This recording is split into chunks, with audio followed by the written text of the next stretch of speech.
Бугарија и официјално ќе има нова стабилна влада во следниот период, но за Македонија ситуацијата ќе остане непроменита, смета поранешниот амбасадор Љупчо Арсовски. Според него стабилна влада им беше потребна на бугарите бидејќи имаа застој во низа проекти со Европската унија и проблеми со корупцијата, но од нивниот политички естаблишмент кај источниот сосед Македонија нема што многу да очекува. За жал мора отворени да бидеме дека нас не се познати ставовите на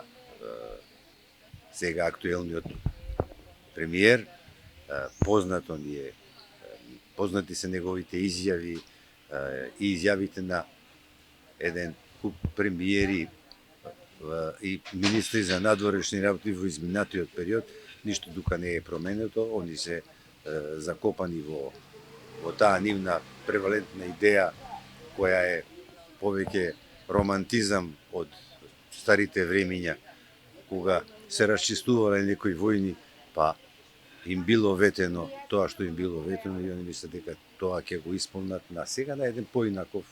начин. Според Арсовски, Македонија се уште е млада демократија и во една ваква ситуација многу е важно да разбере дека за решавање на вакви прашања потребно е единствен државнички став на власт и опозицијата, а не разединети позиции и ставови. Секогаш сум трудил дека и кај нас лежи решението или обид за едно фино решение, а тоа е да бидеме сите сплотени заедно, еднакво да мислиме во идното решение со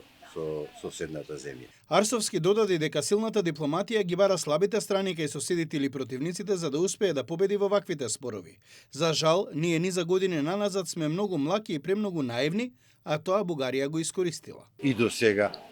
благодарение и на нашата добра волја за многу работи да попуштиме, тие навлегоа со своји асоциации, со разноразни настапи, со инцинирање на и кавги, ако сакате, и тепачки, и сето тоа, и нивни интервенции, каде што секогаш добиваа повеќе поени. Ние добивавме поени дека бевме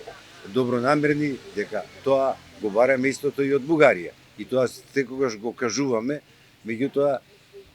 не добивме толку колку што ние вложивме во овие односи со Бугарија. Арсовски смета дека Македонија не смее да се откажува од водење политика на добрососедски односи и не треба да се откажува од членството во Европската унија, но мора да се најде начин за градење единствен став и политики кои ќе ги штитат националните интереси.